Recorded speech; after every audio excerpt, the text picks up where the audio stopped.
Last night was a welcome return to form for the Steelers. 6 goals and 2 points helped to right some of the wrongs of recent weeks. It also keeps them top of the table heading into tonight's game against the Belfast Giants. Shane Owen started for them last night in Manchester and was pulled in the second period after shipping 4. Despite Stephen Murphy not conceding the rest of the game, Adam Keefe has gone back to Owen to start today. There's no space for new Steelers backup Jeremy Brodeur.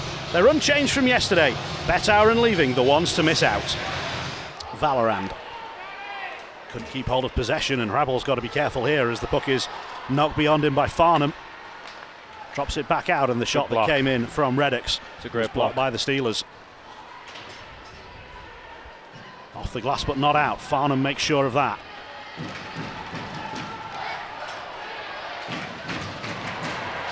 Giants players are going to get to this one first. Backhand attempt is coming in, and it's got underneath Duba. The opening goal for David Goodwin. Physical play behind the goal, and they take their first chance of the game. I think it just squeaks through the 5-hole on Duba there. Duba's trying to slide across. I think it just goes under him. Reaching out with the stick and the blocker, and not able to get a stop. And it's the Giants who strike first in this one. 5:17 into the game. They only scored 1 goal in their 2 previous visits. That was a power play goal from Smotherman. Lowney again across the red line, then across the blue. Gets the shot in on Duba, it's out of the glove, but the Steelers were positioned defensively. Now the chase is on for Sandstrom, but Rain had a couple of steps on him. Sandstrom is trying to lift the stick. Rain does well to resist, but the Steelers recover it in neutral ice and they keep it in the offensive zone. And there's DeLuca! What a great pass that was by Sandstrom. And the instant finish from Anthony DeLuca has the Steelers all tied up. Steelers just able to keep the puck in the offensive zone. And they get the game levelled up at 6:31. Nice quick hands inside here by Sandstrom. Feeds it off to DeLuca, and DeLuca makes no mistake.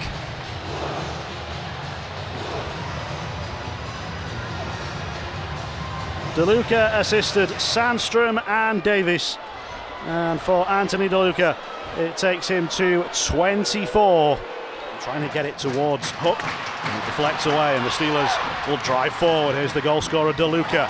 Puts the move on, then plays the pass across, and saved at the side of the goal. Owen with the full stretch out of that right leg. Terrific attacking speed from the Steelers. DeLuca with a brilliant move around Swindlehurst. I just don't think Sandstrom could get it from under the goalkeeper enough to finish it. Does he get a stick on that, the goalie? Thought he had live, maybe not so, judging by the replay. Valorant with a bit of room to skate. Steelers have tried to use that speed tonight. He takes the hit at the end of the play, back out front, and there's a chance here. And Valorant denied by the pads of Owen. Steelers are generating good scoring chances in this game.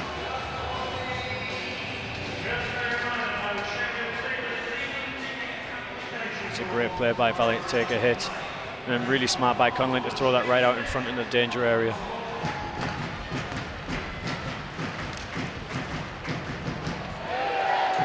Puck goes out of the zone. One other little thing, the reason those percentages don't add up, because we don't have on the graphics all the shots that came from beyond the blue line. Oh, turnover here. Kohler-Minen's just a fraction wide. Owen might have got a little piece on that one as well, but it was nearly a shorty for the Steelers. And it is, it's a fantastic toe save. That was bottom corner. Giants break out and they'll enter the zone on the left wing side. Option near side is Hamilton. He sends it in and Duba makes the high stop. Oh, and Mullen just couldn't get the backhand shot away, and DeLuca is in the clear. DeLuca's in on goal. Anthony DeLuca has squeezed it through Owen. Second of the game for Anthony DeLuca. And the breakaway speed from the Steelers once again.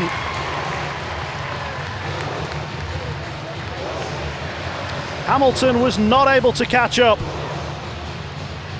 The swing of the stick was in vain, and he just made it through Owen, who thought he'd done enough to trap it and couldn't believe it when he looked behind him. and saw that the puck was in the goal. Second of the game for Anthony DeLuca. It takes him to 25 now for the season in League and Cup. I think it's the Steelers who win this one, and they will get it down the ice. A few precious seconds will tick away, but the Giants will be able to re-enter the zone, and they're hoping for a better pass than that. Mullen will get there just ahead of Hrabal. Then the pass played into Hrabal, and Armstrong will get onto this.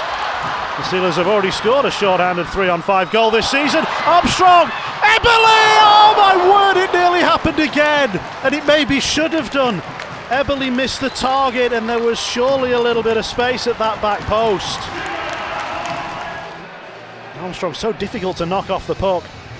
He was able to hold off Pierce. But then the move around Smotherman and across for Eberle. Icing, and again but Hrabal slowed up and the icing was waved off. Albrell didn't chase that as hard as he needed to, and credit Reddix because he did. He thought the whistle was just going to come and he just coasted Josef Hrabal. This is pressure that the Steelers didn't need to be facing right now. They do now have it out of their zone, but a little lax moment from the experienced Czech defenseman, and that shot is tipped on its way by Duba.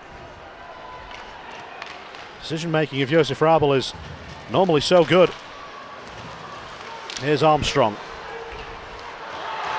O'Connor tries to play the slap pass, and it's gone in! The final touch from Valorand. Or was it off the defenseman? Steelers don't mind either way. They've got the third goal. Oh, it was the defenseman. It'll be a goal for Ben O'Connor. And there haven't been many of those this season.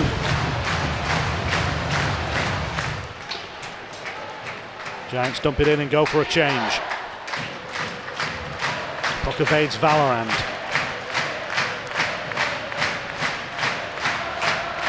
Steelers crowd trying to lift their team. They know how important this remaining 4 minutes is going to be.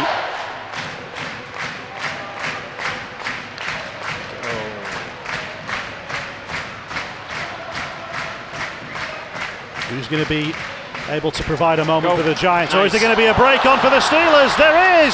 Nice. Oh, it's a wonderful finish! Connolly picks out the top corner and seals the points for the Steelers. Great job by Valorant in the middle there to battle that one forward. Connolly makes no mistake. Great finish.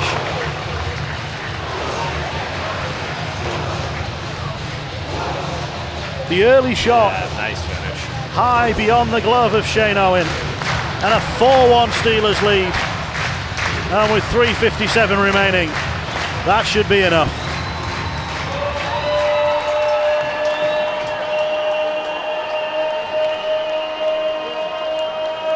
Even strength at 56:03. Nice pass. And there could be another one here. Backhand attempt. Oh, and just wide. Pass. Valorand trying to get it to Armstrong. The Steelers are buzzing at the moment. They might be in for another. Valorand has missed the net. Does Owen get a glove on that? Because well, it's gone up and out of play. It's a great save if he does get a glove on that. That's great vision by Johnson there. Owen scrambles. Does he get something on it? It's the stick of Smotherman. Good stick. Terrific work from Jordan Smotherman.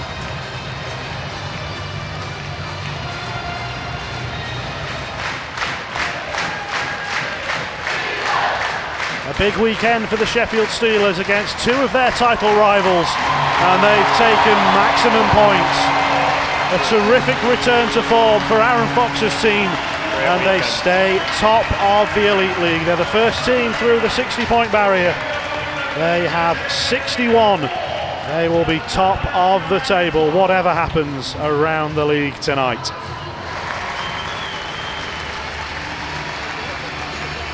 Two goals for Anthony DeLuca, including what proved to be the game winner, earn him the Man of the Match award tonight. Goals 24 and 25 of the season. The Steelers trailed DeLuca got them in front. And he gets to do yet another Eddie.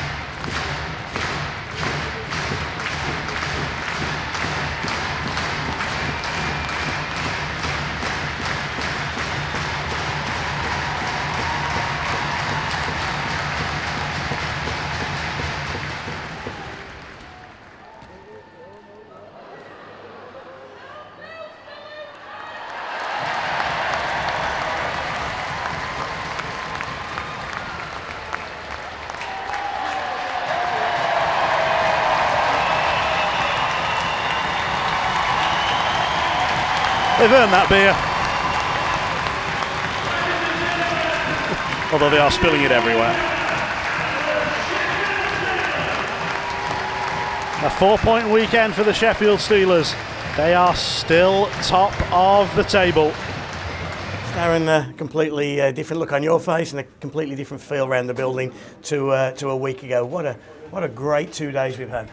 Yeah, I mean, it was a huge weekend for us. Obviously, we knew that our game needed to change, and we needed to button up some things and be ready to compete for a full 60. You know, I love the way the guys battled, and huge weekend for us, yeah. Yeah. Does it almost make it more frustrating when you see us play as well as we have done this weekend? Or is that just part of the game? No, well, you try to close the door on things, obviously, but I'd be lying if I said I'm still not a little disappointed how last weekend went for us. You know, we felt like those were two games. If you really want it down the stretch, you need those points. But again, tonight was a huge game yesterday in Nottingham after losing 4 in a row. You know, it would have been very easy for us to find a way to lose that hockey game, but the boys were ready to compete and battle, and I thought we played like men for 2 nights in a row here and found a way to get points. Yeah, you went with the same roster as you did last night. I guess that was a no-brainer.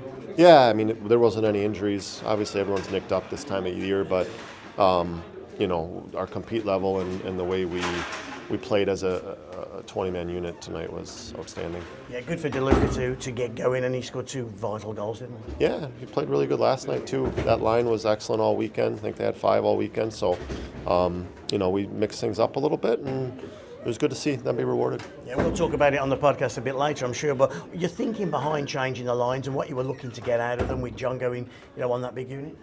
Yeah, I mean, that was, I just kind of wanted to match the her line yesterday, putting Army up with Valley and Cons, and then the 1915-28 line was just, I felt like they'd be good together, and then I moved Ebbs to center so that he'd give me a little bit more sandpaper below the hash marks like centers need to do. So, yeah, it worked out. Okay, and looking forward, obviously a big weekend next week. They're all going to be big now, with Fife and Guildford.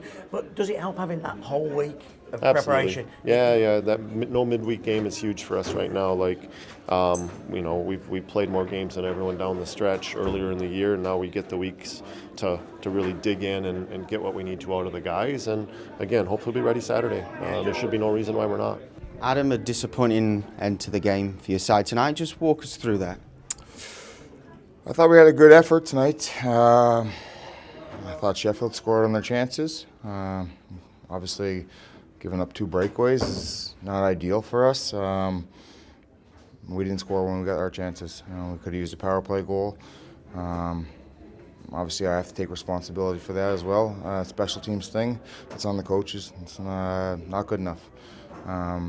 But we need to find a way to start scoring some more goals because you look at it tonight, I liked our effort, and I thought for large portions of the game we were good.